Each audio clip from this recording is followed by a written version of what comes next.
Aquest dissabte començarà a la Casa de Cultura de Falarí la tercera mostra de teatre infantil i familiar,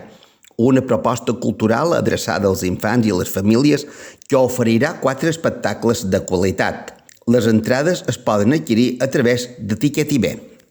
Un any més, quan som en el mes de gener, feim la presentació de la mostra de teatre infantil i juvenil que organitzam juntament amb el Centre Cultural i posam de manifest que enguany hi haurà 4 obres de teatre, més les obres de teatre que després donem a les escoles, que els fan directament a les escoles, i per tant convit a gaudir pares i famílies, un teatre familiar que puguin gaudir d'aquestes 4 obres. És cert que quan la tècnica de cultura la llegeix una mica les obres, ens deixem guiar pel que o bé hem vist o bé perquè ens han pogut comentar les crítiques d'aquestes obres. Per tant, supos que n'hi haurà qualcuna que agradarà més i qualcuna que agradarà manco, però el manco per gaudir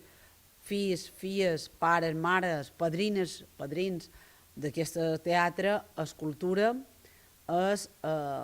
una mica donar a conèixer sempre a darrere una obra qualque lliçó de vida i que per tant vos convida que els gaudieu.